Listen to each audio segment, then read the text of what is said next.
We live surrounded by voices. People give opinions before they understand, talk just to fill the emptiness, and shout as if truth needed volume. But there's an ancient wisdom, found in both Eastern masters and Western thinkers, that says the opposite. Sometimes being silent isn't hiding, it's resisting.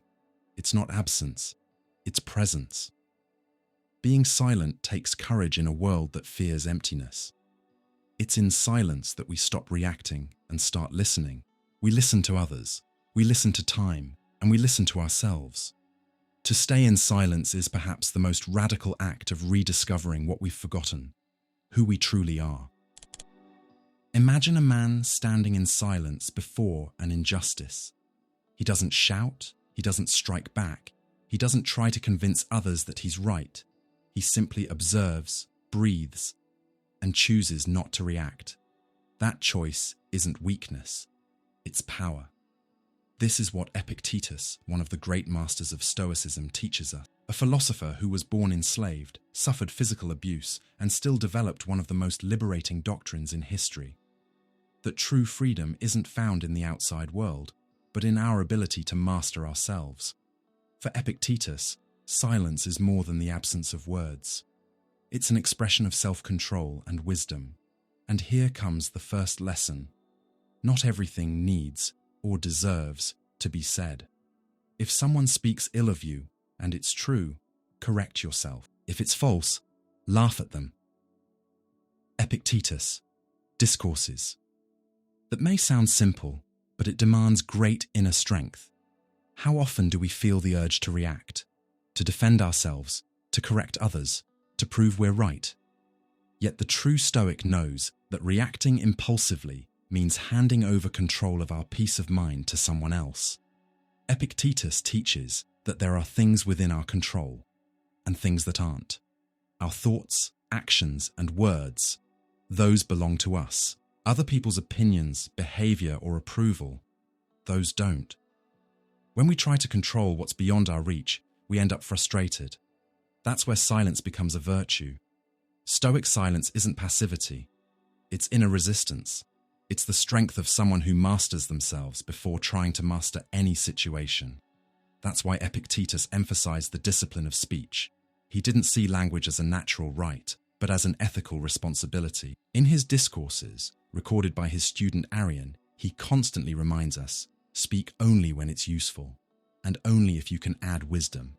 We should either be silent or speak only as is necessary and say only what is reasonable. Epictetus, Enchiridion. This couldn't be more relevant today. We live in an age where everyone has a voice, but few know how to listen. Where everyone wants to talk, but few know how to stay quiet with wisdom. In this world of noise, silence becomes an act of rebellion and a return to serenity. Epictetus doesn't call us to isolation. He calls us to self-mastery, to the practice of a core virtue of good living, moderation, sophrosyne. In modern terms, we'd call this emotional intelligence. Silence is part of that intelligence. It helps us avoid saying things we'll regret later, prevents us from hurting others out of impulse, and keeps us from reacting out of pride. But there's something even deeper. Silence reconnects us with what truly matters. What remains when all outer noise fades. When we become silent, we listen more clearly, not just to others, but to ourselves. And this is essential to Stoic philosophy, which is above all a daily practice of self-knowledge and inner awareness. Through silence, we learn to see whether our words come from reason or from a wounded ego, from wisdom or from fear, from necessity or from the desire to control the uncontrollable. Epictetus invites us to cultivate that awareness. He says, "Examine what is within your power and what is not." That distinction is the key to inner freedom, and in practice, it shows up in quiet choices, not replying to provocation, not joining pointless arguments, not chasing constant validation. Often, silence is the most powerful way to show who you are, without explaining yourself. It's a kind of presence that doesn't need words to be felt. True self-control isn't about suppressing emotions, but understanding them and choosing what to do with them. Silence gives us that space. It's the pause between stimulus and response, and in that pause lives Stoic freedom. Epictetus was a philosopher of everyday life. His teachings don't require temples or rituals, just daily choices. Questions like, is it worth saying this right now? Am I speaking because it's helpful or just to seem right? Am I in control or being controlled by the situation?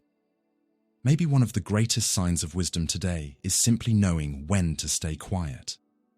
In an argument with your partner, in an online comment, in a work meeting.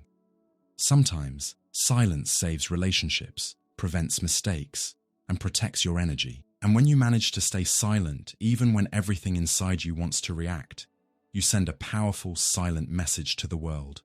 I am the master of myself. Epictetus's philosophy isn't for the weak. It takes courage, the courage to be silent when your ego wants to shout, to accept what can't be changed, and to recognize that silence can be more transformative than 1,000 arguments. Happiness and freedom begin with a clear understanding of one principle. Some things are within our control, and others are not. Epictetus, Enchiridion. And maybe silence, this simple inner choice, is the very first step toward living that principle every day. If you're looking for peace, you won't find it by shouting for it. You'll find it in the moment you decide to be silent and listen. In a world obsessed with opinions, speed, and noise, there exists an ancient wisdom that says the exact opposite. Those who know do not speak. Those who speak do not know. This statement, from the Tao Te Ching, written by Laozi, isn't a challenge to modern intellect. It's an invitation to deep listening. A silent call to reconnect with what cannot be named, but can be lived. The Tao. The Tao, the way, is the heart of Taoist philosophy. It's not a road with signs or a method with steps. It's the flow of life in its totality. The natural order of things, invisible yet present in everything. Laozi insists, the more we try to name the Tao, the more we lose it. The more we try to explain it, the further we drift from its real experience. The Tao that can be spoken is not the eternal Tao. Tao Te Ching, Chapter 1. Here lies the first key. Silence is not absence. It's reverence for the depth of reality. To talk too much about the mystery of life is to try to fit the ocean into a cup. Laozi understood this, and that's why he placed silence at the center of his philosophy. But let's be clear, silence here doesn't mean passivity or ignorance. It means harmony with the flow of the universe.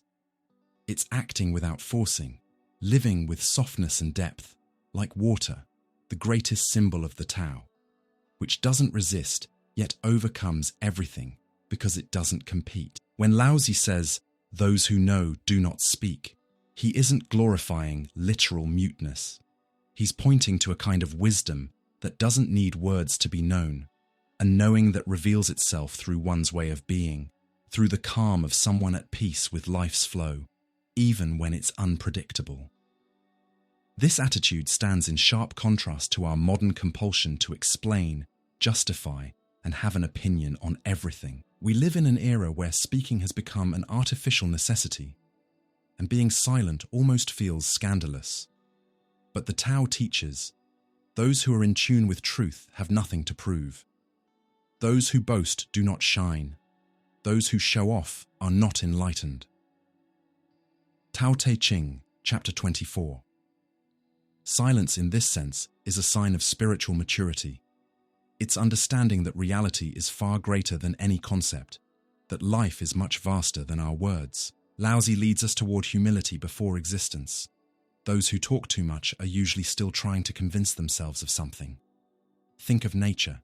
The sun rises quietly, the river flows without speeches, the tree grows in silence, and yet everything fulfills its purpose with a perfection no human words could ever match. The Tao is there, in everything, and that's why Laozi invites us to observe more and speak less. Silence, then, becomes a way of living, a gentle way of walking through life without needing to dominate, impose, or control the natural flow of things. Those who talk too much are often resisting what is. Those who stay silent learn to flow with what comes. But silence is also a space for listening, space, and here lies something essential. To listen to the Tao, we must quiet the ego, not just our mouths, but our compulsive thoughts, our instant judgments, and our anxious desire to control the world. Laozi proposes a simple practice: live with simplicity, contentment, and presence. To do that, we must cultivate inner emptiness. Not emptiness as in lack of meaning, but emptiness as in openness. Space for life to show itself without filters, noise, or haste. The vessel is made of clay, but it's the empty space inside that makes it useful. Tao Te Ching, Chapter 11. This line helps us understand the role of silence. It's the emptiness that allows truth to appear. In silence, we understand. In silence, we perceive. In silence, we let the Tao move through us. There's something deeply liberating in this view. You don't have to understand everything. You don't have to control everything. You don't have to be right all the time. Sometimes, all you need to do is stop, breathe, observe, and let reality itself reveal the next step. Laozi believed wisdom lived in the smallest gestures, in Wu Wei, the act of doing without forcing. Speaking less is one of those gestures, because when we become silent, we connect to something beyond the rational mind, and that changes how we live. Someone provokes you. Be silent. Someone wants to argue. Be silent. You feel pressured to have an answer. Be silent, and in that silence, ask yourself, what's really necessary right now? If it's time to act, do it with balance. If it's time to wait, do it with presence. Silence is the fertile ground for both. And the beauty of it all is that Taoist silence doesn't reject life. It deepens it. When you stop fighting the current, you move with the rhythm of existence. You stop being an obstacle and become part of the whole. You become like water, adaptable, gentle, yet unstoppable. Nothing in the world is softer and weaker than water. But for attacking the hard and strong, nothing can surpass it. Tao Te Ching, Chapter 78. That's the power of silence. It doesn't argue, it doesn't compete, it doesn't impose, but it transforms, silently, deeply.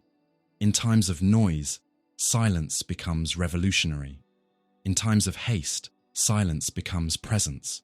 In times of arrogant certainty, silence becomes humility. Laozi doesn't call us to escape the world.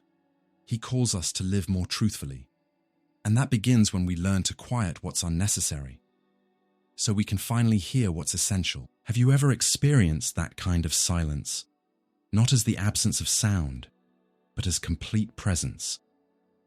What would your life look like if you trusted the flow a little more and talked a little less, especially about what doesn't need control? Maybe, in that silence, you'll find what you've been searching for all along.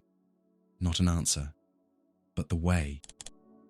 How many times have we regretted not what we kept quiet, but what we said? How many arguments could have been avoided with just one moment of silence? How many emotional wars are born from rushed words? Seneca, the great Roman Stoic philosopher, understood this deeply. He lived in turbulent Rome, surrounded by political intrigue, persecution, and a society obsessed with power and appearances. And yet, he wrote about something that seemed impossible in such a world: inner peace. But for Seneca, peace doesn't depend on external circumstances. It comes from within. And one of the keys to cultivating it is silence. The greatest sign of wisdom is a constant serenity. Seneca, Letters to Lucilius. This serenity isn't a gift of luck, it's an achievement. And silence, for Seneca, is one of the most essential tools in that journey. He wasn't talking about an empty or passive silence, but a chosen silence, one that protects us from useless conflicts and allows us to live with greater clarity. Seneca noticed that much of human suffering doesn't come from what happens, but from how we react to what happens.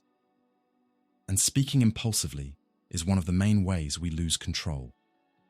When we speak in the heat of emotion, we open the door to misunderstandings, resentment, and regret. And we lose command of ourselves. That's why he advised, don't respond right away. Wait, step back, reflect, stay silent. Not as an act of submission, but as a way to protect what's most valuable, your inner calm. Silence is a strong fortress. If we embrace it, no evil can harm us. Seneca. This phrase shows how much he valued self-control. Silence is a form of defense, not against the world, but against our own disordered reactions. It acts as a filter, keeping the soul from being contaminated by what is unnecessary. Think about how many times you've gotten involved in pointless conflicts, arguments that led nowhere, words that hurt and left scars. Now imagine if, at that moment, you had chosen silence. Maybe nothing needed to be said. Maybe silence itself would have dissolved the tension. And even if the other person kept provoking you, you would have walked away in peace. And for Seneca, that's what truly matters. For the Stoics, real freedom isn't about winning debates. It's about not being enslaved by your emotions. Seneca didn't preach apathy, but moderation. Virtue lies in balance, and silence helps maintain that state of mind. He knew impulsive speech often comes from wounded pride, the desire to be right, or the vanity of seeming superior. But when we stay quiet, even when every part of us wants to react, we're saying something powerful, that we're at peace with ourselves, and we don't need to prove anything. Avoid the angry man, as you would avoid a fire. Seneca. This warning reminds us that anger is contagious, and silence can break the cycle. By not returning aggression with aggression, we create space for reason. More than that, we show that we're not available for emotional games. But there's an even deeper layer to Seneca's silence. He believed it also protects us from ourselves, from our repetitive thoughts, inner restlessness, and mental noise that keeps us from finding peace. Talking often is a way of escaping ourselves, of trying to fill emptiness with sound. But silence forces us to face who we are, to listen to the inner voice we often fear hearing. And that's exactly where peace lives, in reconciliation with our own being. Seneca practiced this. In his letters, he advised setting aside moments each day for withdrawal and introspection, what he called retiring into yourself. A fertile silence, not one that denies the world, but that prepares the soul to live in it more wisely. Withdraw into yourself from time to time. There you will find rest. Seneca. Letters to Lucilius. This inner silence is what allows us to face life's storms with stability. People can criticize, attack, or reject us. But if our inner world is in order, no external storm can shake us. For Seneca, peace wasn't a permanent state, but a daily practice.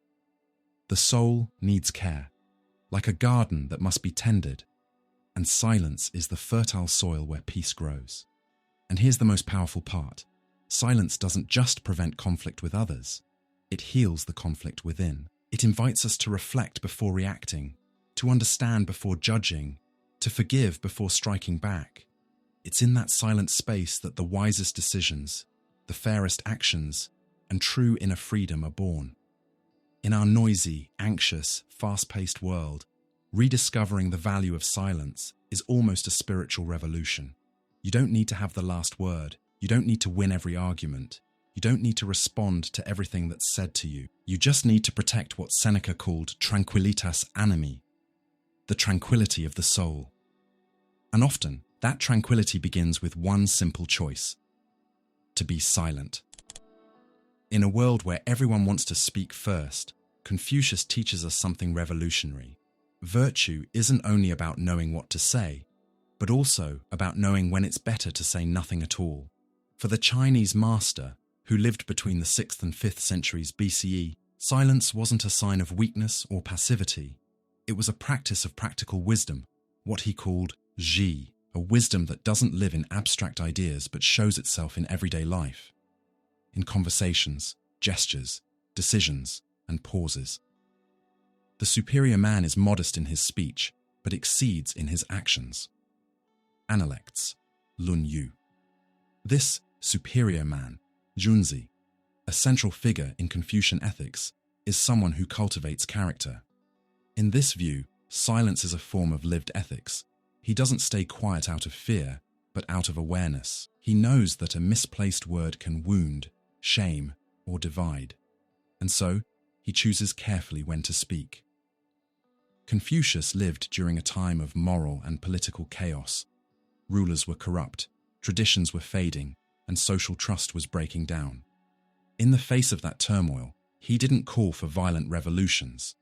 He proposed something far more demanding, the moral reform of the individual through virtue. And within that process, silence was essential. Be slow to speak, but quick to act. This teaching may sound simple, but it carries a deep critique of superficiality. Talking a lot isn't a sign of wisdom.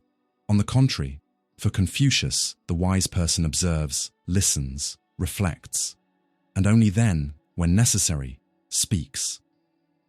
Words, in this sense, are sacred. They carry moral weight. They're not meant to impress, but to build. That's why silence can prevent dishonor. In Confucian tradition, honor isn't personal vanity.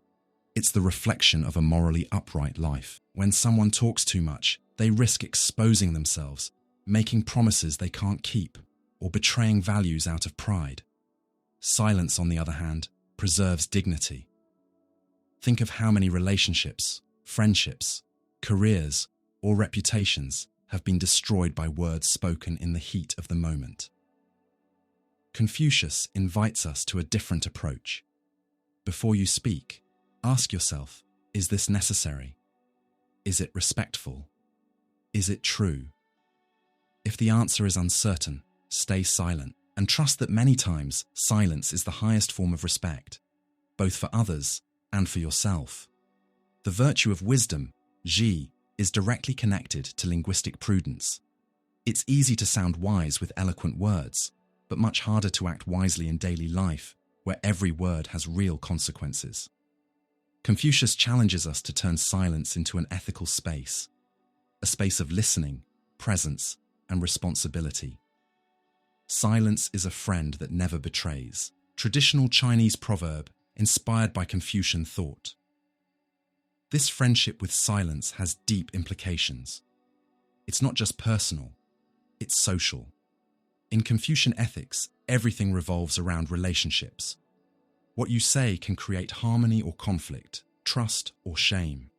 In a harmonious society, as Confucius envisioned, every person has a duty to maintain balance, and that begins with how we use or don't use our words. At the center of Confucius's vision is the concept of li, the rituals and norms of mutual respect.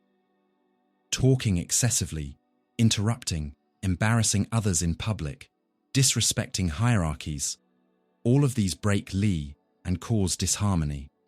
Silence, on the other hand, helps preserve social order without violence.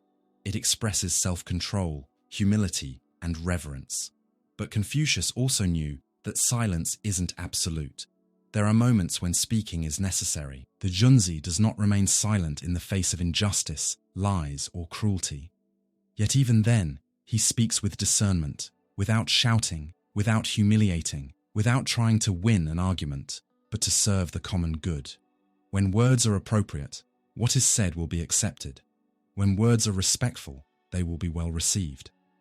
When words are correct, their effect will endure. One analects. That balance is the heart of Confucian ethics. To speak what is just, at the right time, in the right way, nothing less. And when that isn't possible, silence is the noblest choice. There's also an inner dimension to this teaching. Silence helps us listen not only to others, but to ourselves. In a world full of distractions, noise, and pressure, silence becomes the space where we cultivate integrity, where we reflect on our actions and find our center again. For Confucius, silence was an act of self-education. Someone who cannot be quiet cannot truly learn. The wise person is always learning, and therefore always listening, observing, and thinking. That's the real power of silence.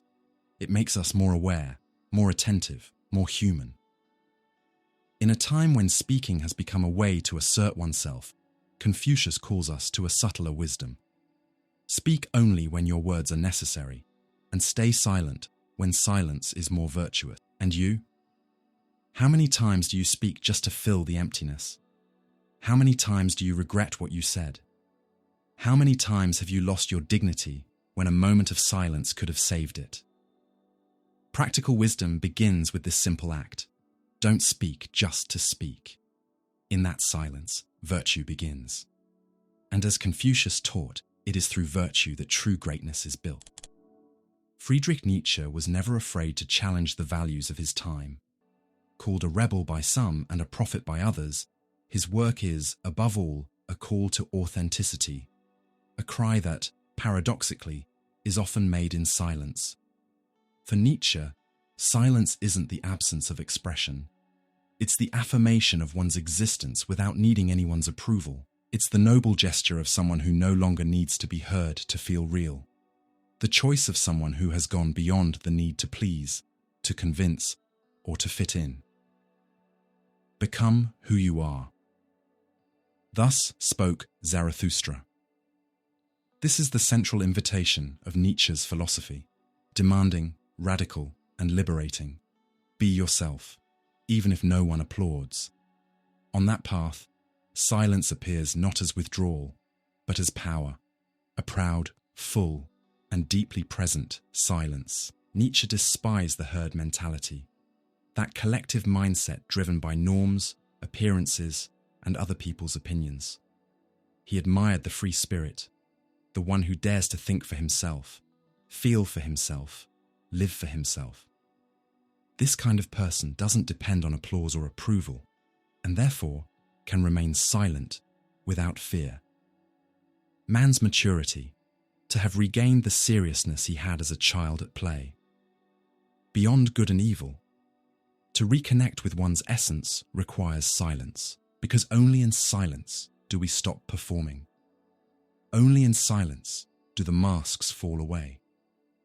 Only in silence do we start hearing what truly belongs to us, not what we were taught to say, to be, or to repeat.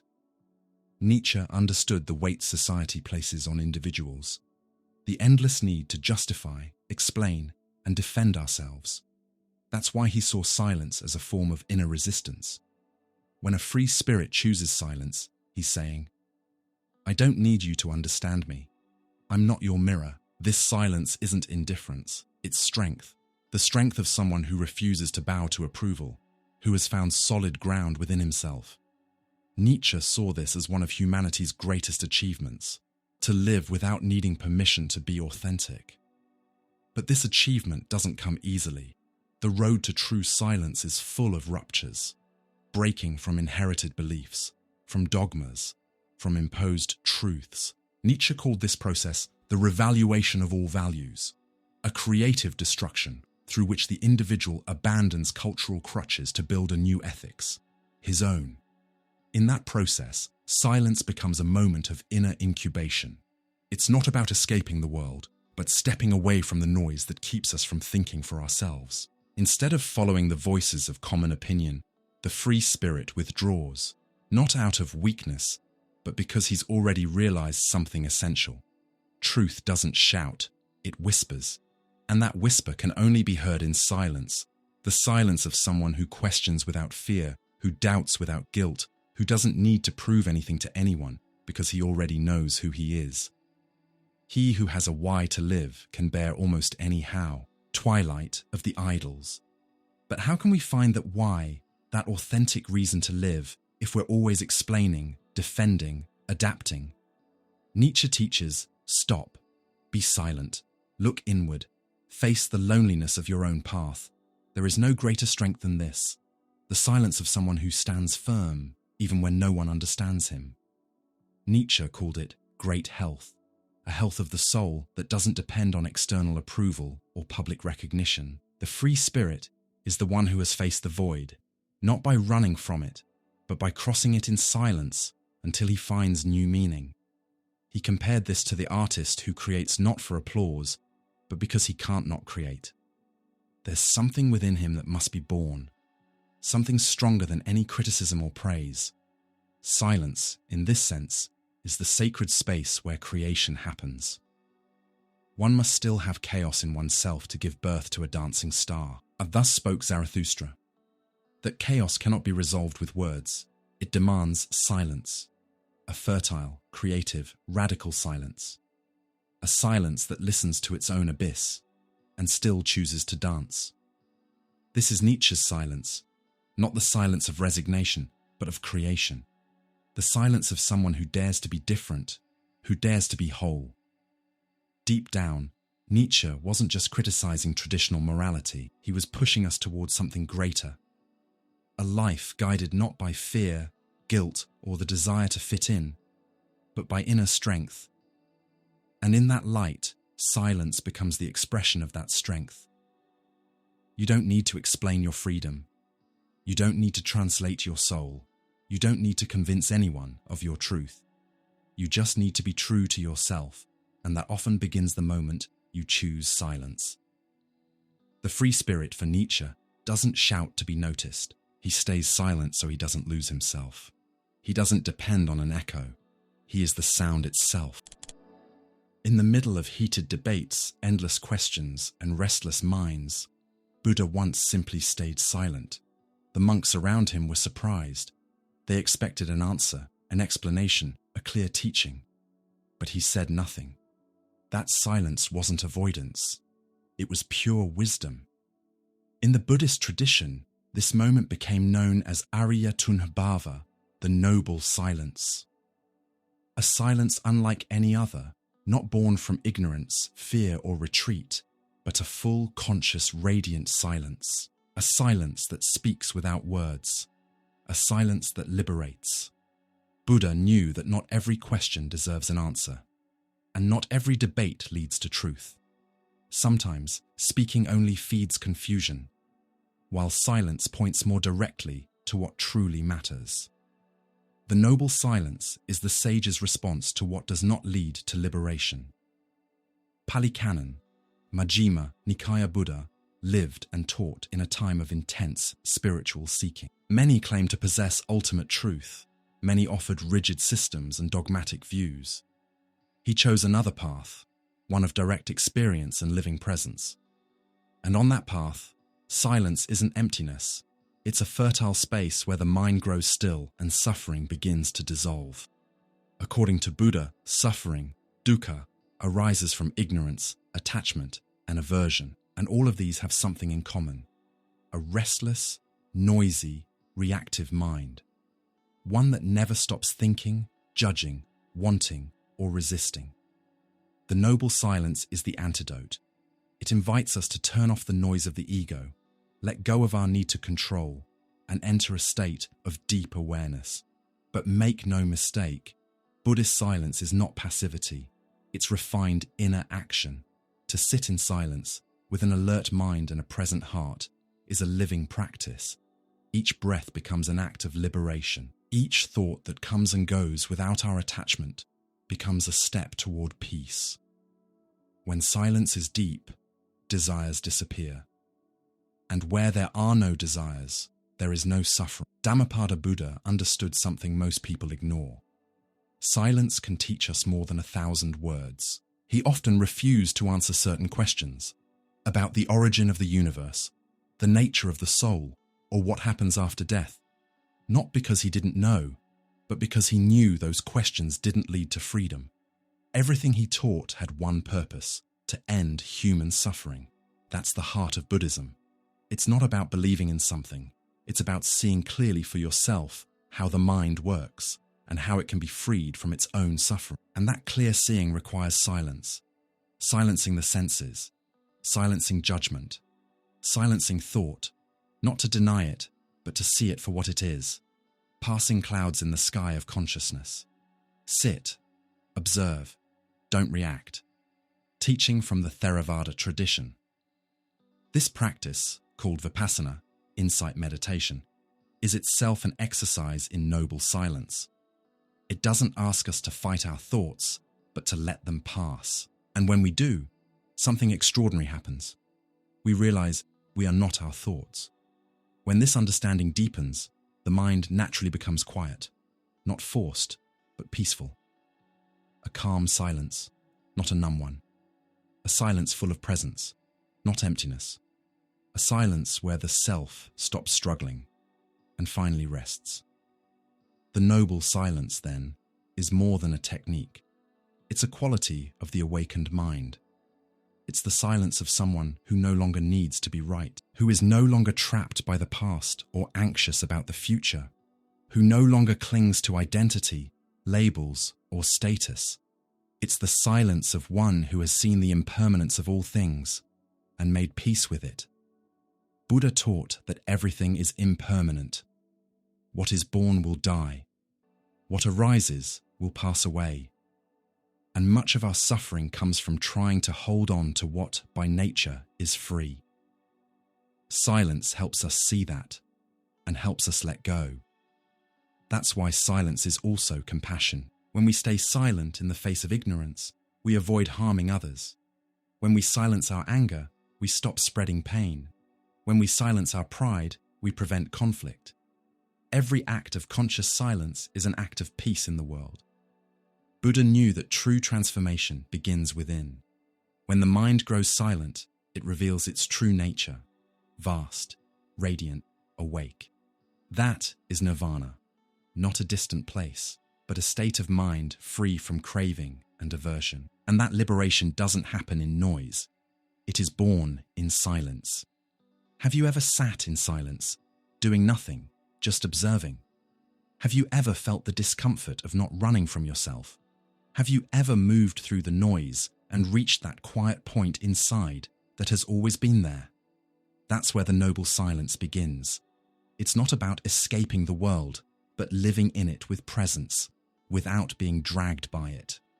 The noble silence is the space where freedom blooms. Not the freedom to do whatever you want, but the freedom to no longer be a slave to your mind. And you? When was the last time you were silent and truly listened? There's a kind of silence that doesn't comfort, a silence that doesn't calm, it unsettles. It's not the silence of peace, it's the silence of infinity. This was exactly the kind of silence that haunted the French philosopher and mathematician Blaise Pascal when he wrote, "The eternal silence of these infinite spaces frightens me." That short, cutting line is one of the deepest expressions of the human existential void. It's not a cold reflection. It's a whispered cry in the dark, the realization that we're suspended in a universe that gives us no answer. A universe that doesn't echo back our questions. Pascal lived in the 17th century, a time when science was rising and human reason was being celebrated as the new path to truth. Yet he, a brilliant physicist, inventor, and mathematician, had the courage to acknowledge the limits of reason. He saw that no matter how far knowledge advances, one question remains. Who are we in the middle of all this? Facing the infinite, silent, indifferent cosmos, Pascal felt an abyss, and he recognized a brutal truth there. Human beings are small, fragile, finite, and aware of it. That's our condition. We are the only beings who know we will die. We live, love, build, desire. But deep down, we know none of it lasts forever. And that knowledge can be unbearable. The silence that frightens Pascal isn't just the silence of the physical universe. It's the silence of having no clear answer to our meaning. The silence of absence. No voice from above saying, "You're on the right path." For many, that absence is the beginning of despair. But for Pascal, that confrontation with silence is also the beginning of truth. Man is but a reed, the weakest in nature, but he is a thinking reed. We are fragile, but conscious. And that consciousness, the ability to recognize our own smallness, is what elevates us. Pascal saw the human being as a walking paradox, torn between greatness and misery, between reason and the abyss, between the desire for the infinite and the reality of the finite. This paradox can't be solved by science, nor by blind faith. It demands something subtler, more intimate. Listening. Listening to silence, because it's in silence that truth reveals itself. Not logical truth, but existential truth. The truth that we are thrown into the world without instructions. The truth that our freedom is also our anxiety. The truth that there are no guarantees, only choices. And Pascal believed that right there, in the heart of silence, faith can be born. But pay attention, Pascal's faith isn't cheap comfort. It's not forced certainty. It's a leap into uncertainty. An act that doesn't deny silence, but lives inside it. Pascal didn't want to remove us from anguish. He wanted to teach us to pass through it. Faith is God felt by the heart, not by reason. This heart isn't sentimentality. It's a deeper kind of knowing that arises from encountering our limits. It's when reason goes quiet that the heart begins to hear. Listening to silence leads us to a brutally honest stance toward life. Pascal invites us to look at the abyss without disguise, to recognize that we chase distractions, money, success, pleasure, just to avoid facing the void. But the void doesn't go away. It waits for us, silent, infinite, and it asks, what will you do with your freedom? Pascal doesn't give a ready-made answer. He gives attention, an unease that pulses through the fragments of his unfinished pensée, unfinished like every human being. But he offers a direction. Don't run from the silence. Don't cover the whole with easy words, shallow certainties, or endless distractions. All of humanity's problems stem from man's inability to sit quietly in a room alone, to sit in silence, to stay with yourself, to stay without distractions. That's the hardest test, because in silence, we meet ourselves, and we're often frightened by what we see. But that's where freedom begins, the freedom from illusions, the freedom to bear the weight of existence, the freedom to turn this brief instant of life into something worthy of our awareness. Pascal teaches that even though the universe doesn't answer with words, it speaks through its silence. And the way we listen to that silence defines who we are. Imagine asking a spiritual master, "What is the truth?" And he replies, with silence. Or worse, he claps his hands, shouts, or simply turns his back to you. It might seem absurd, or even rude, but for Zen, or Chan, as it first appeared in China, this is the language of enlightenment, a language beyond words, a language of the moment, a direct strike to the mind. Zen doesn't explain, it dismantles, it doesn't argue, it breaks certainties, and often the tool for that breaking is silence itself. At the heart of this tradition is a strange, unsettling, and deeply powerful method, the koan. A koan is a kind of riddle, a question without a logical answer. It isn't meant to be solved intellectually. It's meant to collapse the mind, to trap it in paradox, and in that very impasse, make space for satori, the sudden awakening. But some koans aren't expressed in words at all. They're gestures, looks, shouts, or the most radical of them all, absolute silence. One of the most famous Zen masters, Zhao, known in Japanese as Joshu, was once asked, "What is the way?" And he answered, "The cypress tree in the garden." Another time, a monk asked, "Why did Buddha come into the world?" And the master replied, "With silence." These non-answers aren't evasions. They are direct attacks on the ego that clings to the safety of explanations. Zen wants to pull the ground of logic out from under you. It wants to throw you into the void, but not a void of nothingness, a void full of life. In Zen, silence isn't emptiness. It's fullness that words can't contain. It's when everything that needs to be said is already present, without sound. The ultimate truth cannot be expressed in words. That is why silence is the deepest teaching. Huangbo, 9th century Chan master. This silence isn't sterile. It's a silence that shouts with the whole body, that cuts through like a sword, that dismantles the intellect until only what's real remains: presence. Zen doesn't want to give you knowledge. It wants to wake you up to reality itself. And to do that, it must pull you out of the comfort of explanations. The silent koan does exactly that. It leaves the mind hitting the void, like a bird trapped against invisible glass. Until suddenly, crack, it breaks, and something awakens. That's Satori.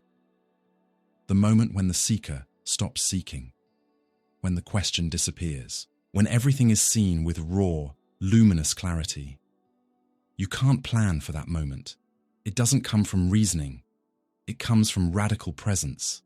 And it's in silence that this presence blooms.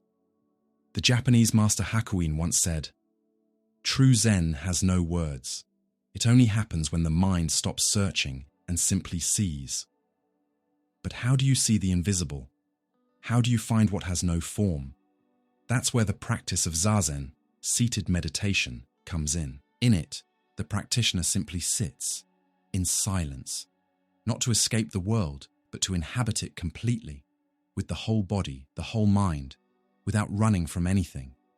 This silence is both a discipline and a doorway. You sit, you breathe, you feel the pain, you feel the boredom, you feel the confusion, and you don't move, you don't react, you just stay. Over time, the mental noise begins to fade, and a strange clarity starts to appear, a clarity without concepts, without names, just being. In that state, the koan makes sense, even without logic, because Zen doesn't want you to understand, it wants you to be, and silence is what remains when all understanding falls away. It's the space where the ego dissolves and life simply is. Before enlightenment, chop wood, carry water. After enlightenment, chop wood, carry water. Zen proverb: silence doesn't take you out of the world. It brings you back to it, without illusion, without the chatter of the mind, without the armor of the ego. This is the silence that heals, the silence that awakens, the silence that is both the question and the answer. And that's why so many Zen masters respond with gestures, with laughter, with shouts, or with the most powerful teaching of all, absolute silence. Because when words fall away and the mind stops struggling, what remains is what has always been here, quietly waiting to be seen. There's a kind of silence that doesn't isolate but brings you closer, not the kind that separates you from the world, the kind that brings you back to yourself. Michel de Montaigne, the 16th century French thinker and author of the famous Essays, understood this better than almost anyone. For him, silence wasn't the absence of thought. It was the condition for true thinking. In a world full of noise, ready-made ideas, and other people's opinions, Montaigne invites us to do something simple yet revolutionary, to sit down, stay quiet, and listen to what's happening inside. The greatest thing in the world is to know how to belong to yourself. That kind of belonging doesn't grow in noise. It's born in stillness, in pauses, in the ability to make space inside for an honest conversation with who we really are. Montaigne was a master of introspection. He didn't search for truth in grand philosophical systems or rigid dogmas. He found it in lived experience, in everyday life, in doubts, and especially in self-observation. When he withdrew to his study tower, stepping away for a while from politics and social affairs, he wasn't escaping the world. He was discovering the world within himself. And that inner world is exactly what silence allows us to access. We speak more out of vanity than out of need. Montaigne saw that much of what we say is useless noise. We talk to impress, to fill the emptiness, to avoid the discomfort of being alone with ourselves. But when we fall silent, something precious happens. We start to listen. Listen to what? To our contradictions, to our weaknesses, to the parts of ourselves we try to hide, even from ourselves. Montaigne's reflective silence isn't some mystical ritual. It's an exercise in humanity. He knew that human beings are tangled webs of emotions, thoughts, and memories, and that the only way to live well isn't to fix ourselves, but to understand ourselves. It is harder to govern oneself than to rule a kingdom. That's the key.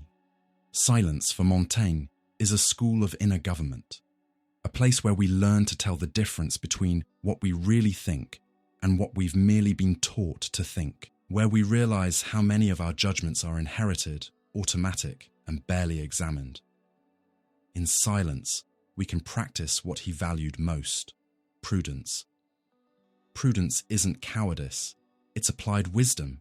It's the virtue of knowing the right measure, when to act, when to speak, when to stay quiet. And only those who listen deeply to themselves can act with that kind of balance. In public life, Montaigne was a politician, diplomat, and statesman. He knew the weight of words and the cost of using them carelessly. That's why he saw silence not as a luxury, but as an ethical necessity. Before making important decisions, he advised listening inwardly. Before giving advice, he suggested checking whether we're just projecting our own fears.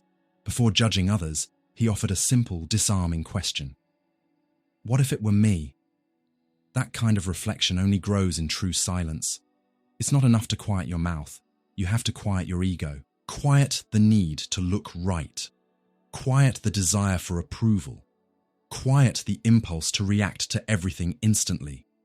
Reflective silence is the ground where self-knowledge grows.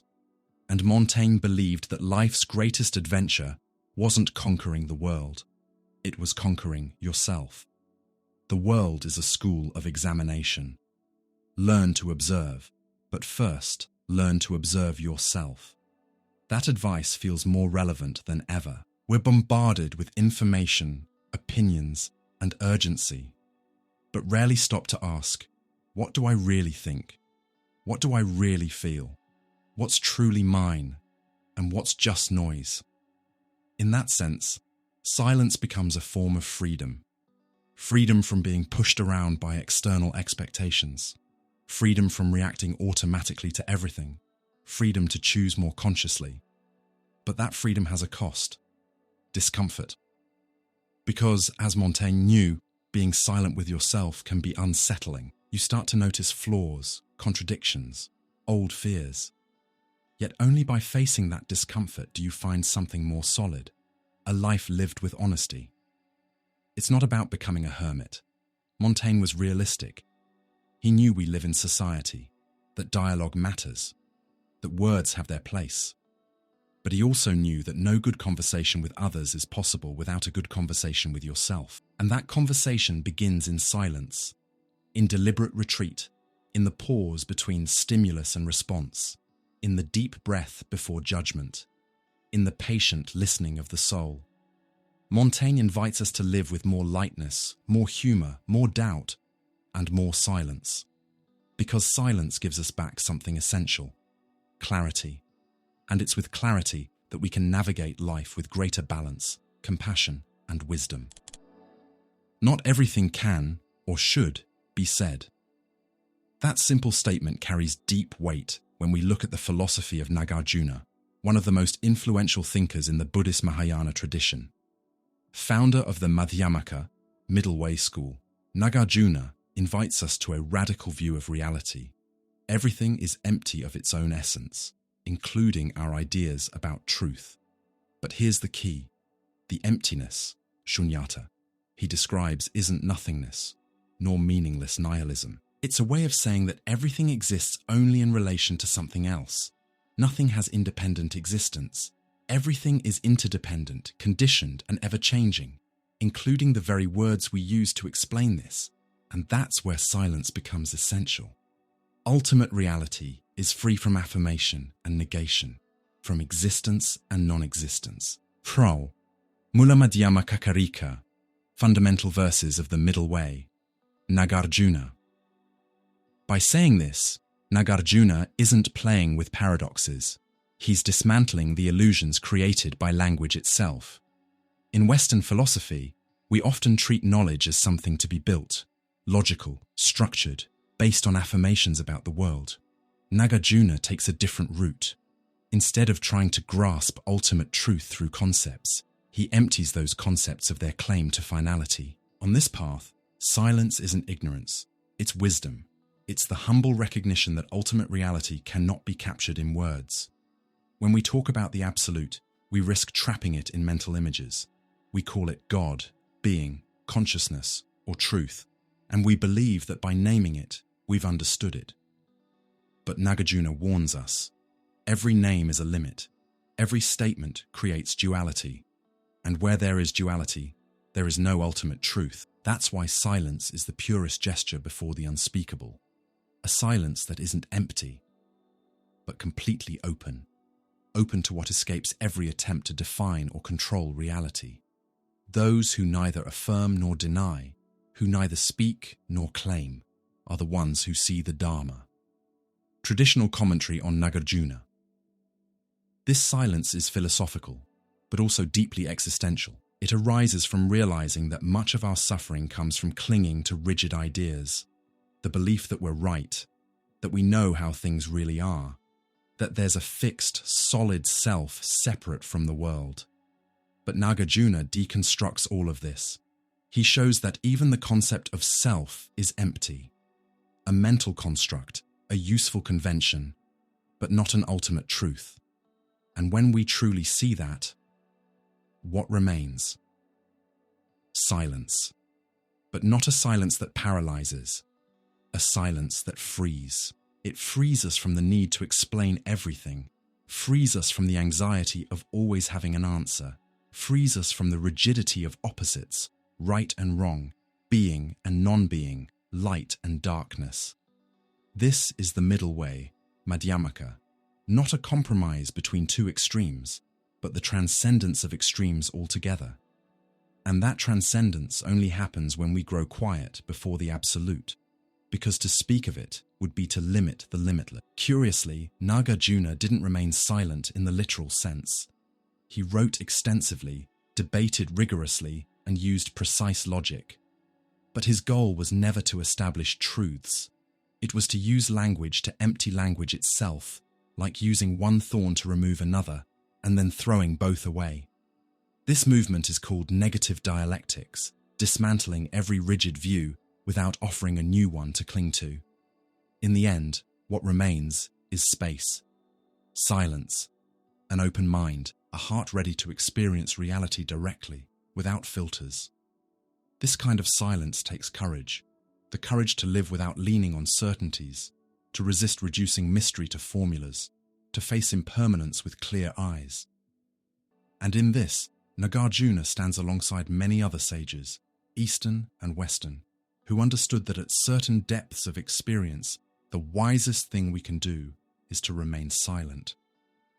Not as an escape, but as reverence. Because sometimes trying to say is distorting, trying to name is losing, trying to affirm is dividing, and silence reconciles, integrates, deepens, reveals. Have you ever experienced true silence? Not just the absence of noise, but that state where you no longer need to explain anything, where everything simply is, and that's enough. That's the silence Nagarjuna points to, the silence that frees us from the illusions we create with words, the silence that invites us to live directly, deeply, and presently, without trying to grasp reality, but simply to be with it.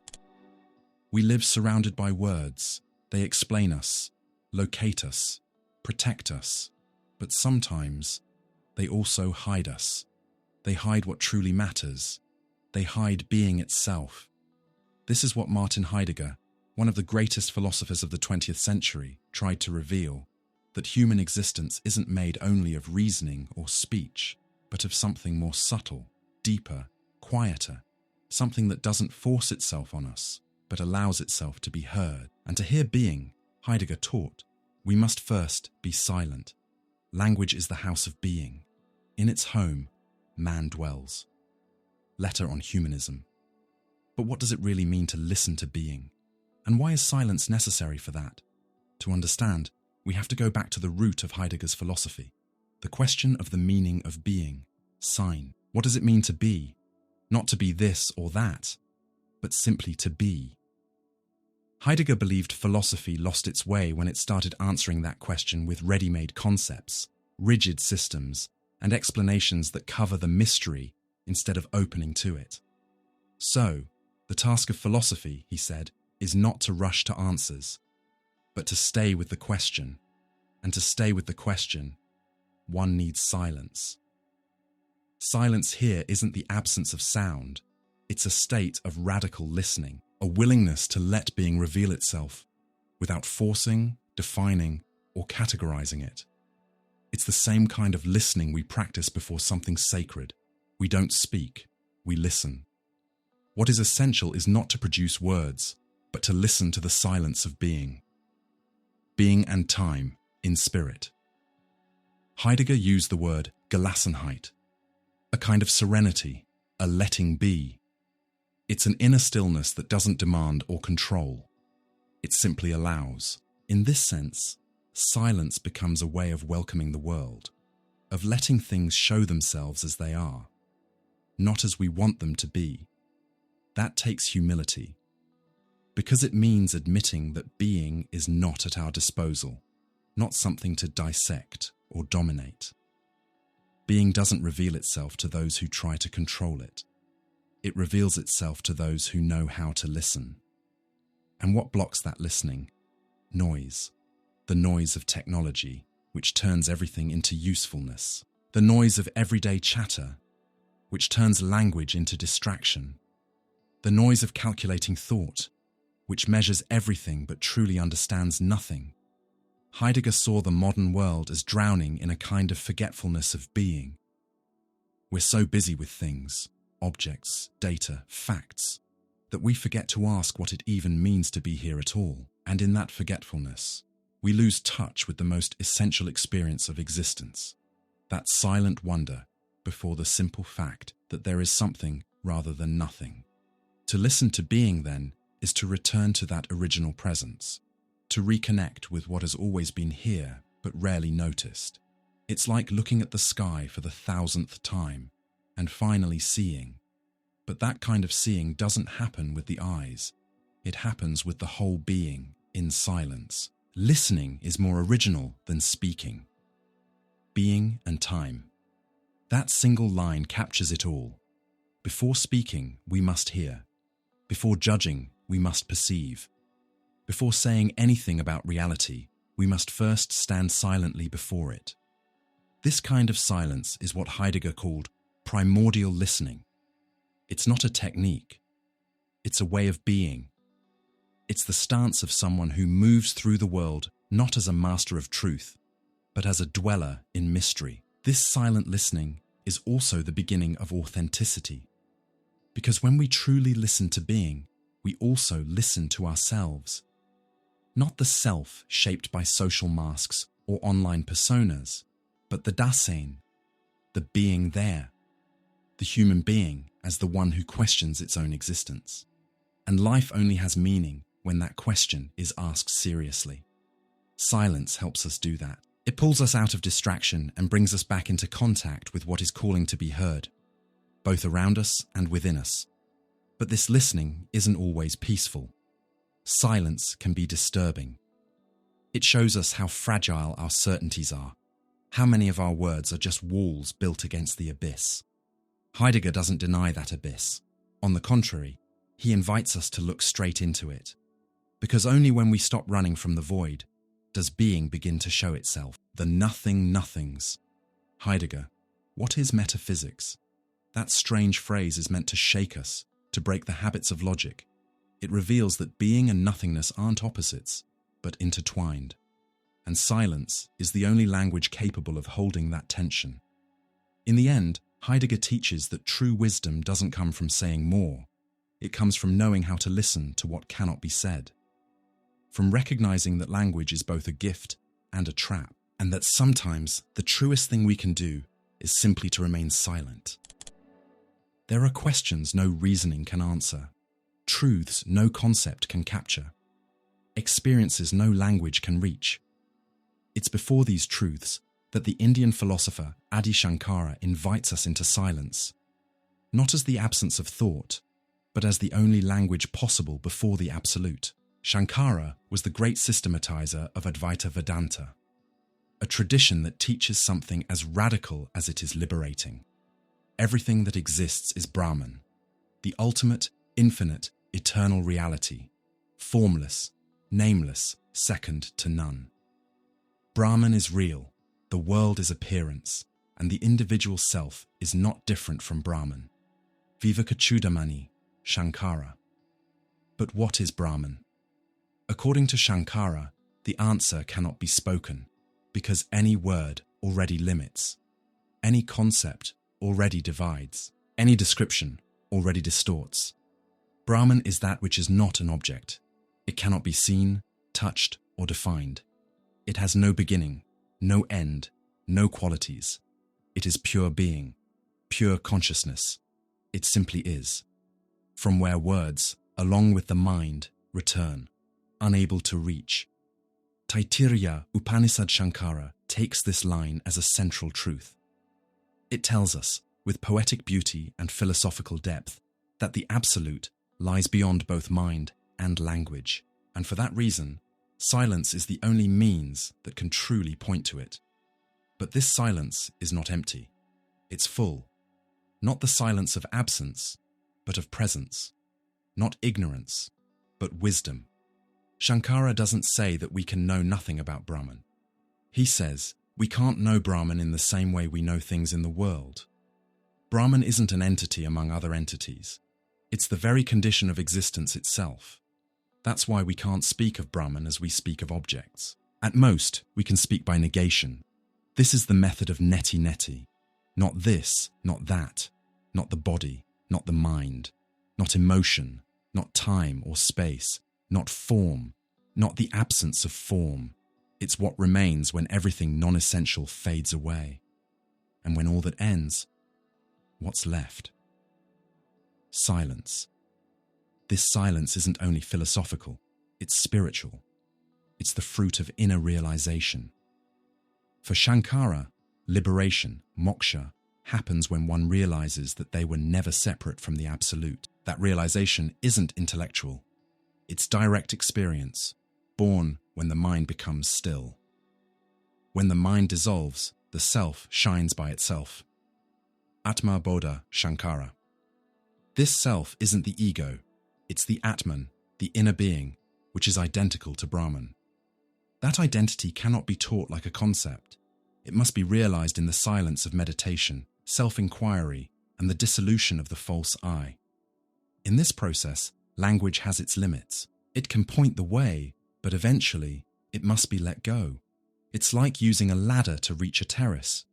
But once you arrive, you don't carry the ladder with you. Shankara uses the Vedic texts, the Upanishads, as tools to guide the seeker toward this understanding. But he's clear. Even the sacred scriptures must be transcended.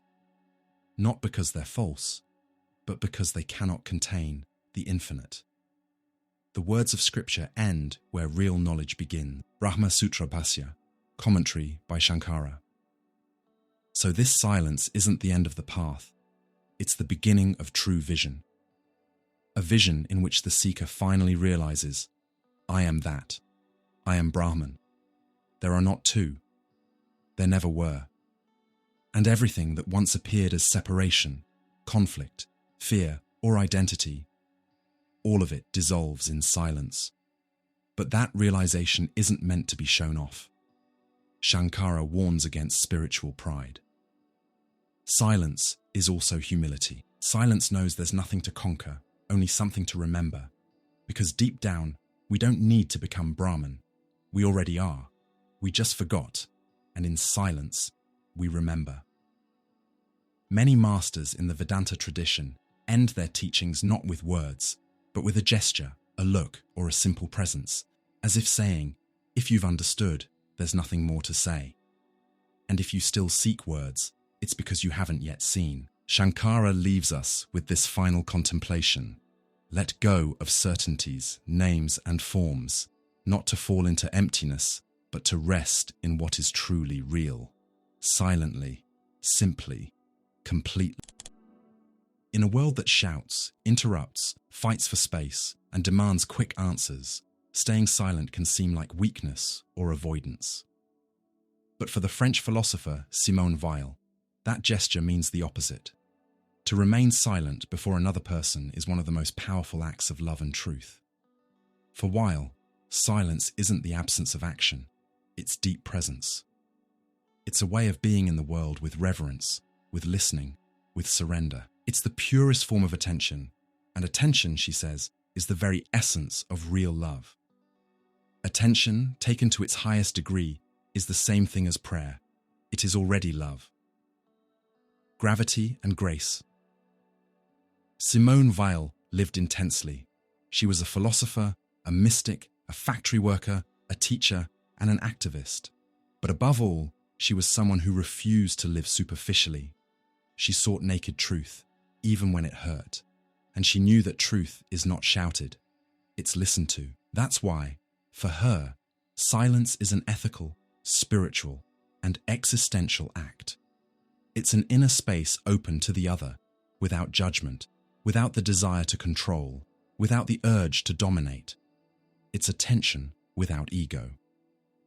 In one of the most moving moments of her work, she writes, "Love for one's neighbor, in its purest form, is made of silent attention." Think about that. How often do we listen to someone not to understand them, but to reply?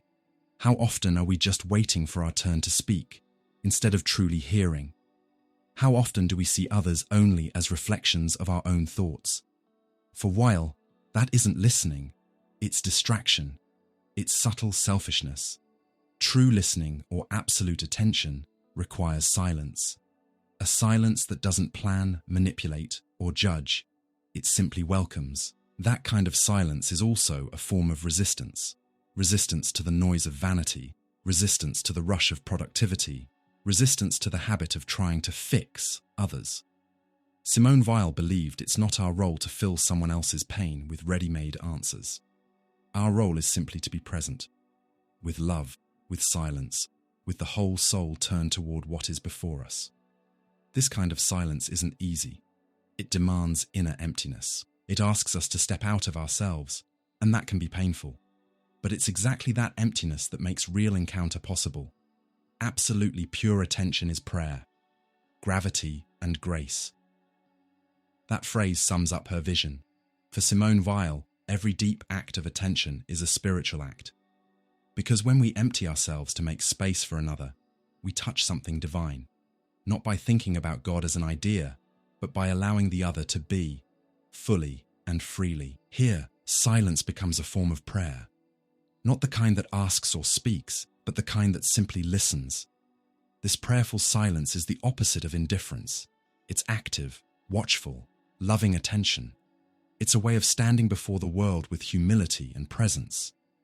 We'll saw this kind of attention as a gesture of justice, because to truly pay attention to someone in silence is to recognize their dignity. It's to say, without words, you exist. I see you. I hear you. And for this moment, I want nothing except to welcome you as you are. In a society marked by hurry, invisibility, and superficial connection, this kind of attention is revolutionary. Silence becomes an ethic of care, a practice of real compassion, not sentimentalism, but responsibility. And Weil doesn't speak only of silence toward others. She also writes about silence before the world, before nature, before suffering and beauty, the attitude of contemplating without owning, of looking without invading, of standing before life as one stands before a mystery, not to solve it, but to inhabit it. That's the heart of her mysticism, opening to the mystery with total attention, letting reality speak, even and especially when it seems silent. It's in that silence that the soul begins to hear others, to hear the world, to hear pain, and maybe to hear the presence of God, not as something outside, but as a quiet breath moving through everything, when we silence the inner noise. The silent waiting for truth is the highest form of attention a human being can offer. Waiting for God. Simone Weil knew suffering. She knew war, exclusion, and poverty. But she never used them as excuses to harden herself. Quite the opposite. Her pain made her more sensitive, more silent, more attentive. She understood that within the world's pain, there are things that can only be received in silence. A gesture, a look, a presence. Small things, yet when done with absolute attention, they transform everything. That is Weil's invitation. To be silent, not to escape life, but to be more fully in it. Not to close off, but to open deeper. Not to hide the truth, but to let it blossom on its own. Because there are truths that only reveal themselves in silence, and there are loves that can only be expressed through silent attention. Maybe, in the world we live in today, the greatest act of love we can offer is something simple, to stay silent and listen with the soul. There's a kind of silence that comes from loneliness, another that comes from fear. And then there's a silence born from wisdom, the silence of someone who no longer needs to control reality. That's the silence of Zhuangzi, one of the greatest masters of Taoist thought. For him, to be silent is not to isolate yourself, it's to let go, to release labels, judgments, and certainties, and in doing so, to live in harmony with the Tao. The sage takes no side. He sees the root of all things in emptiness. Zhuangzi, Chapter 2. Zhuangzi wasn't a philosopher in the usual sense. He didn't try to define the world precisely. He wasn't interested in building rigid systems or universal laws. He laughed at structures, mocked categories, and flowed with the absurdity of existence. His thought moves like a river, not in a straight line, not tied to a single point. It moves, bends, and escapes, just like the Tao itself. So, what is the Tao? The Tao isn't a thing. It isn't a being or a god. It's the invisible principle running through all things, the secret rhythm of the universe, the dance that holds up heaven, earth, life, and time. The Tao that can be spoken is not the eternal Tao. Tao Te Ching, attributed to Laozi Zhuangzi, starts from that same insight. That's why he doesn't try to explain the Tao. He stays quiet. Or better yet, he plays with words until they dissolve into silence. That silence isn't the absence of language. It's freedom from language. It's the awareness that words are only conventions, that calling something right or wrong, good or bad, life or death, these are just human ways of dividing what cannot truly be divided. Once we make the distinction between this and that, the Tao is lost. Zhuangzi Chapter 2. The great illusion, according to Zhuangzi, is our fixation on duality, the mind's tendency to separate everything, self and other, good and evil, truth and falsehood, gain and loss. But reality in its depth isn't dual. It's fluid, unified, and paradoxical. And that's why silence becomes so powerful. It frees us from the prison of judgment. When we judge, we cling to ideas, opinions, and roles. We want to be right. We want to win. We want to prove ourselves. But Zhuangzi asks, who is this I that wants so much? Who is this self that thinks it's separate from the whole? And in response, he offers a simple practice. Be silent. Observe. Let go. Hold on to nothing. This is the silence of detachment. Not passivity, but wisdom. It's the silence of someone who no longer needs to take a side, because they see that every side is just part of the whole, and the whole doesn't take sides. The true person does not boast of his actions, does not measure his merit, and holds no grudges. Zhuangzi, Chapter 6. To be silent, then, is to release the self, to release the need for control, the impulse to label everything, the desire to have an answer for everything. It's to enter a state of fertile emptiness, where reality can show itself as it is, not as we wish it to be. Zhuangzi tells strange stories. He writes about a man who dreams he's a butterfly. And when he wakes, he no longer knows if he's a man who dreamed he was a butterfly or a butterfly dreaming he's a man. He writes about masters who don't speak, sages who don't teach, answers given through laughter, through a look, through silence. These stories have no clear moral. They don't try to teach fixed lessons. They exist to shake the rigid mind, so the heart can open. And when the heart opens, judgment fades. The mind stops labeling. We stop trying to control the flow of life, and we begin finally to flow with the Tao. At that point, silence becomes a space of union. There's no longer separation between subject and object, between the eye that sees and the world that is seen. There is only the movement of life and the awareness that moves with it. The perfect person is like a mirror. He does not grasp, he does not keep, he does not judge, he only reflects. Zhuangzi, Chapter 7.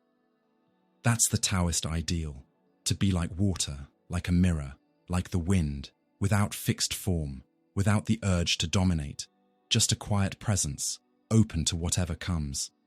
Zhuangzi isn't telling us to stay silent all the time, but to know when words become an obstacle and when silence becomes the bridge. Because there are moments when speaking only strengthens an ego that no longer needs to be defended, when arguing only deepens illusions, and when taking sides only distances us from balance. Silence, then, isn't the denial of life. It's a deeper way of living it.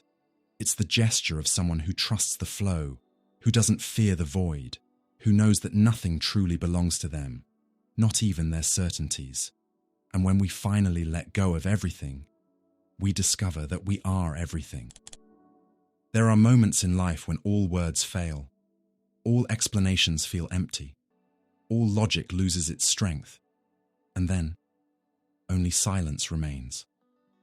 Not the silence of giving up, but the silence of someone who has entered a deeper dimension of existence, where truth isn't spoken, it's lived. This is what the 19th century Danish philosopher Søren Kierkegaard called faith. And more than that, he called it a leap that requires courage, risk, and solitude. Faith is precisely this paradox, that the individual, as an individual, is higher than the universal. Fear and trembling Kierkegaard didn't see faith as religious belief in the traditional sense, nor as the acceptance of dogma. For him, faith is a radical existential act, the moment when a person stands before the abyss of meaning and chooses to trust, even without guarantees, without evidence, without logic. And that's why faith demands silence, because the leap of faith can't be explained to others, not even fully to oneself. It happens in a place so intimate, so deep, that any attempt to put it into words would betray it. Prayer does not change God, but it changes the one who prays. Journals. For Kierkegaard, prayer isn't about asking things from a distant being. It's about opening yourself to a living relationship with the mystery, and that encounter happens in inner silence. Silence not as the absence of sound, but as pure presence. Standing before something greater than us, before a meaning that can't be owned, only received. That's why he speaks of faith as a subjective truth, not subjective, as in personal opinion or relativism, but as something that can only be lived from within. It's a truth that demands total involvement.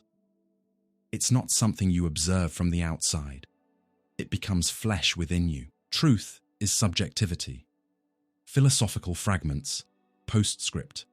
This statement is often misunderstood, as if Kierkegaard were denying truth itself. But he meant the opposite. Truth exists, it just reveals itself only to those who live it with complete sincerity. It's not a formula, it's a decision, a way of standing before life. And here lies the silence of faith. Because real faith doesn't need to convince anyone. It doesn't make speeches. It doesn't impose itself. It doesn't shout. It simply is.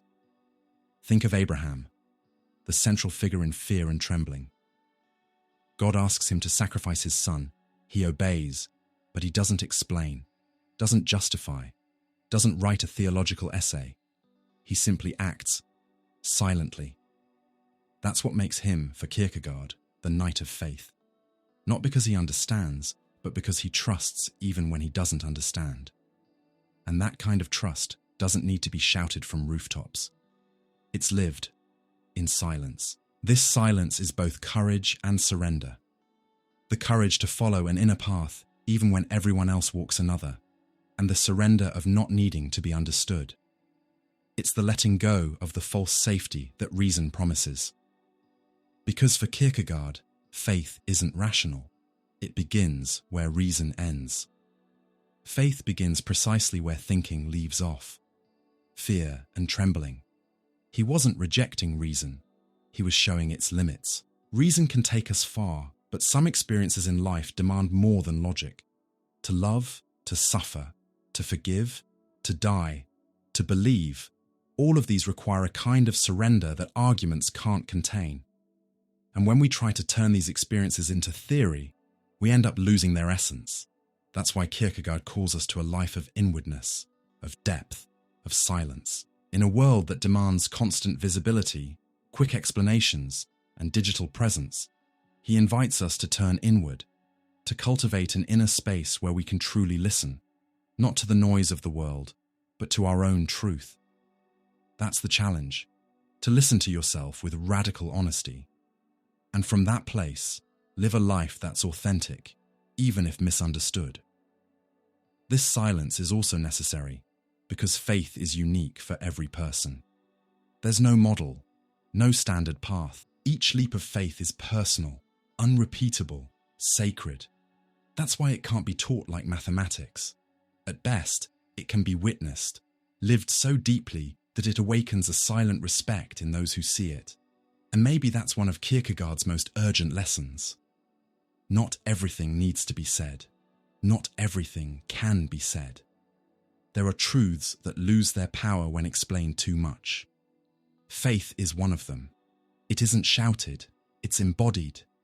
It isn't debated, it's witnessed. It isn't taught, it's transmitted through a look, a gesture, a silence. And maybe, when we stand before the things that matter most, love, death, God, meaning, the truest thing we can do is this: be silent and surrender.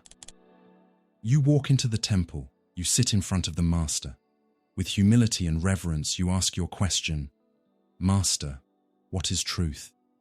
He looks you straight in the eyes, steps closer, and suddenly shouts, "Cats!"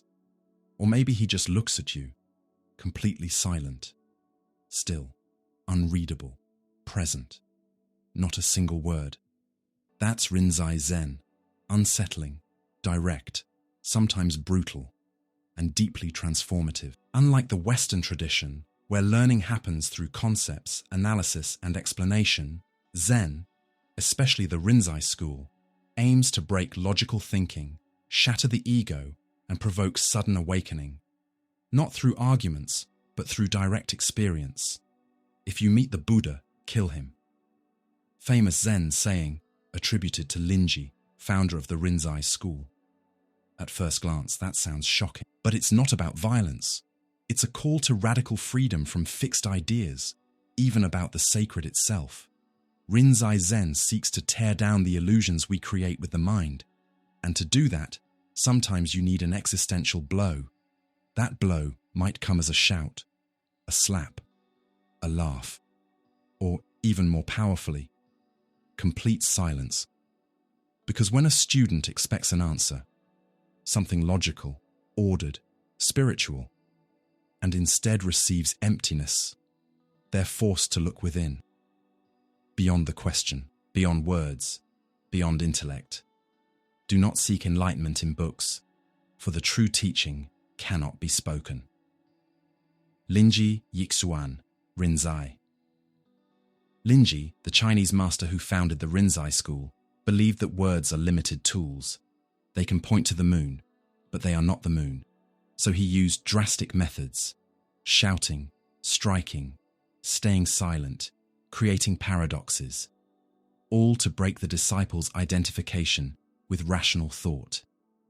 And that break wasn't just intellectual, it was existential, a deep shake in how the student perceived themselves. It was like being ripped out of your own skin and finally seeing clearly. That moment is called satori, sudden awakening. It's not a permanent mystical state, but a flash of reality without filters, without ego, without words.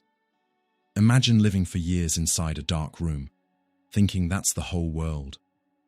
Then one day, someone opens a window and light floods in. That light is satori, and the window, it can open through deep silence or a sudden shout. Both serve the same purpose, to break the chain of conditioned thought.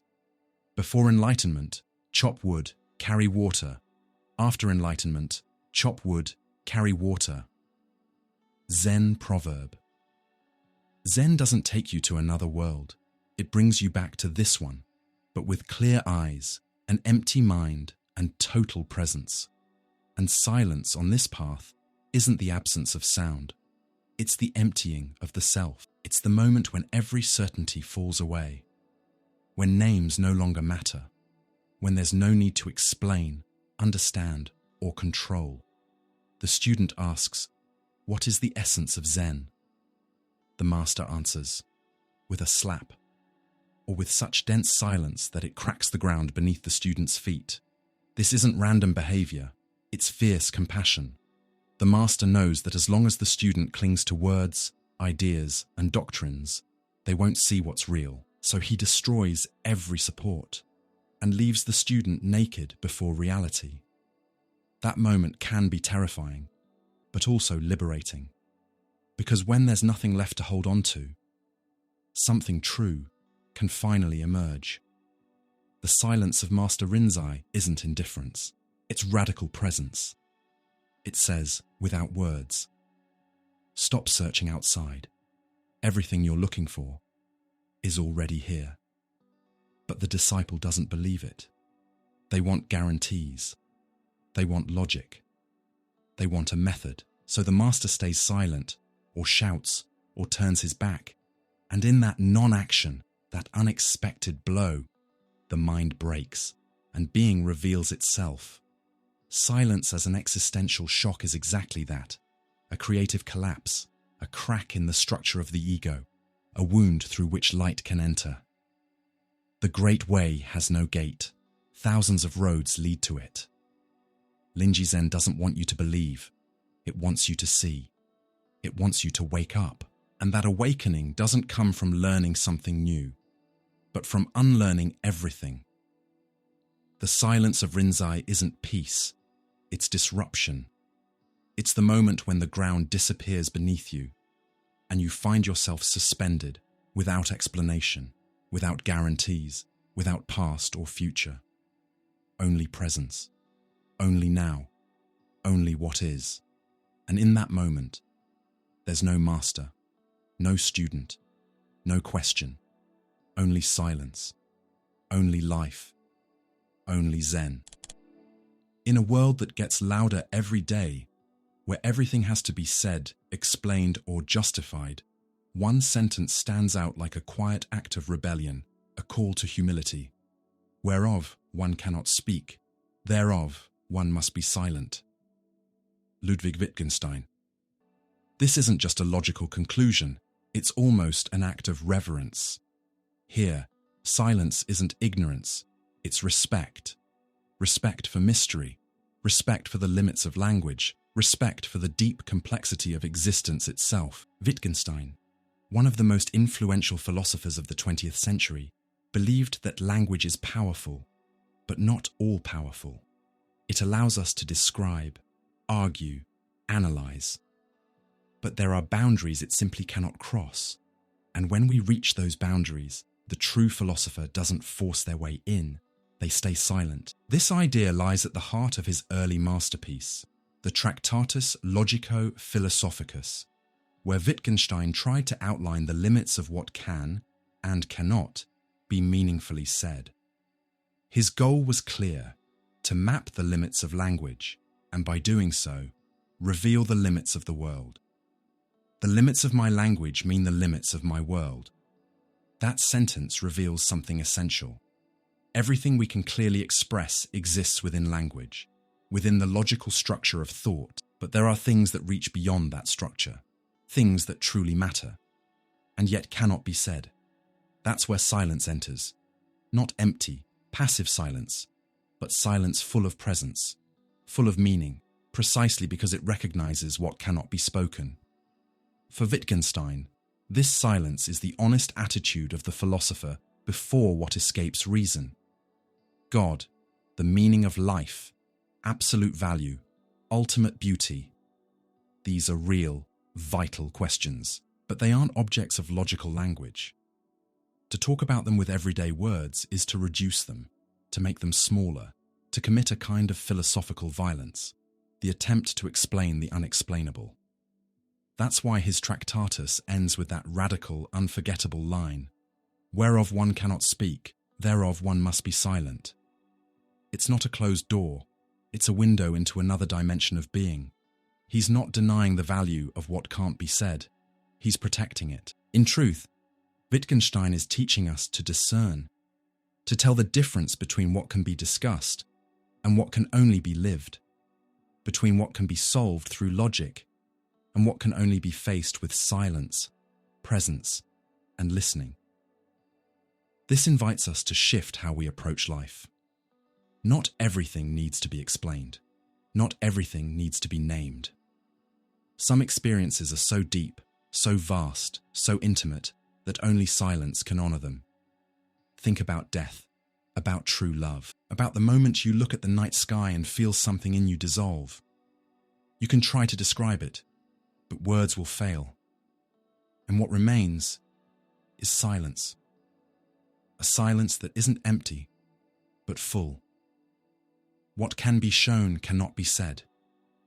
Here lies the heart of Wittgenstein's thought. Some truths aren't said. They're shown.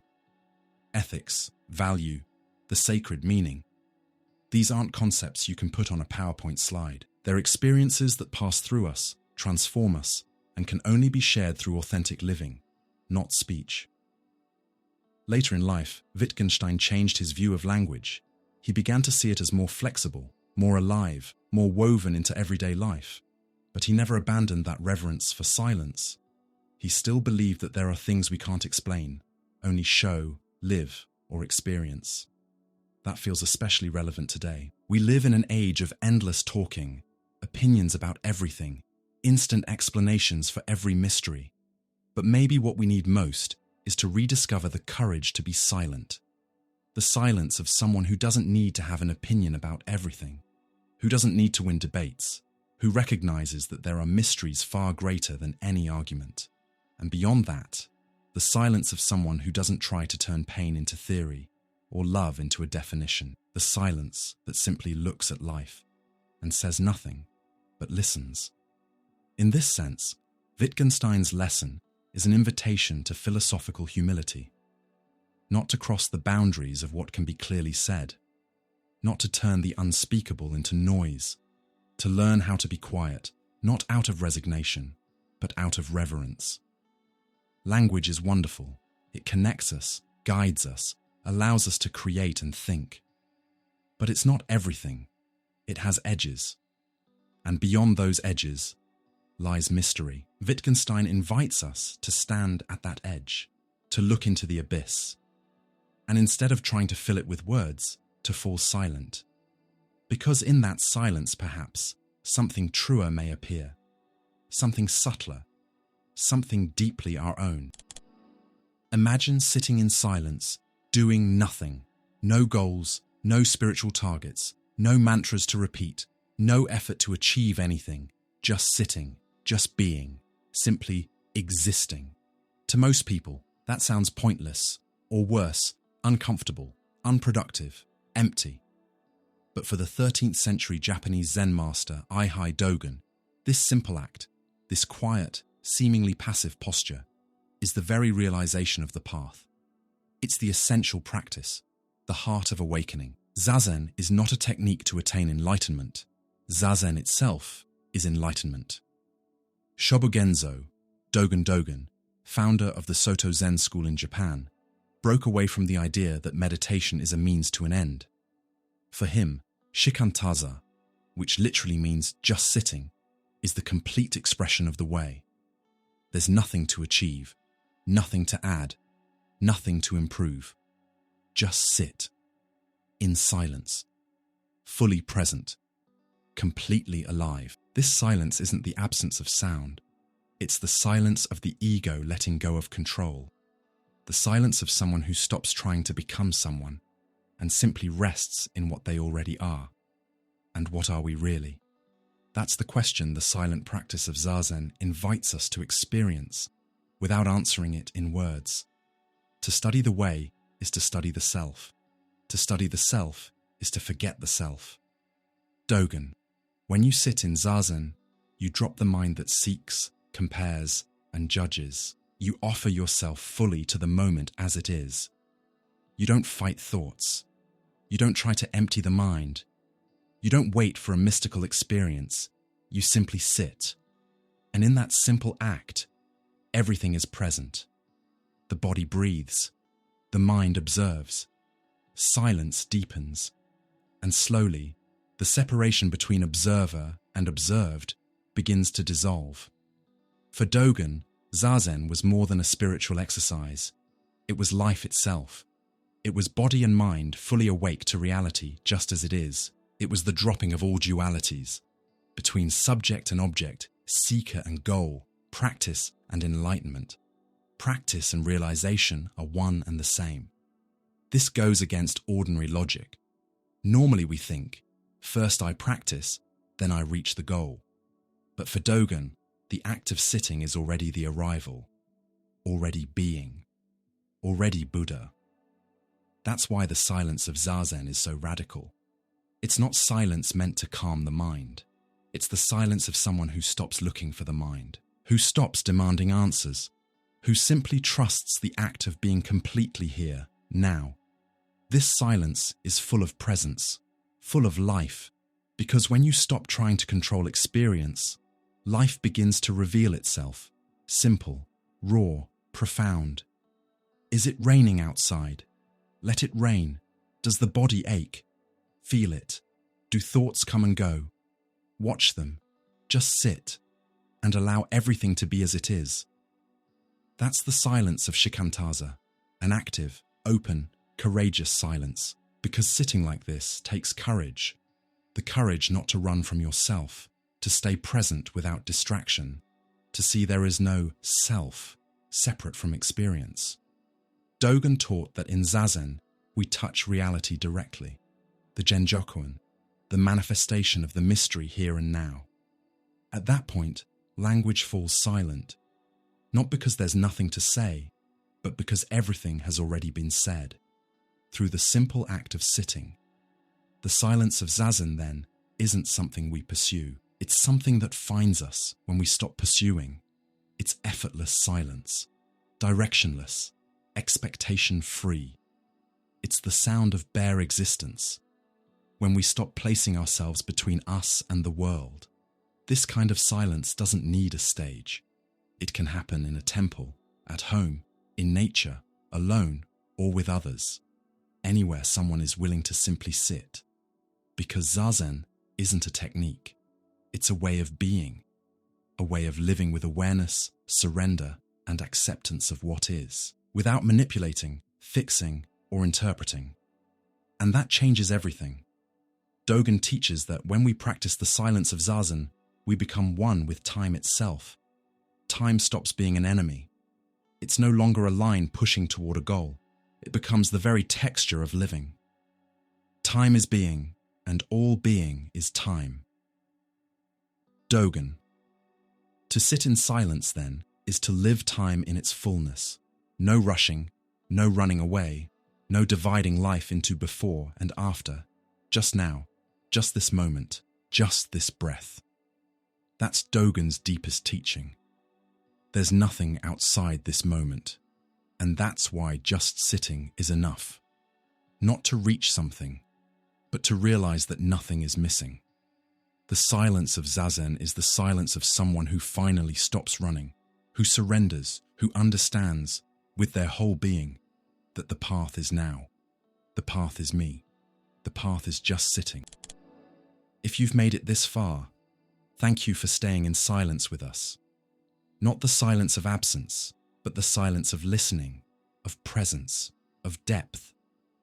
Philosophy reminds us that sometimes the greatest truths aren't found in answers, but in the questions that remain and in the quiet space between them.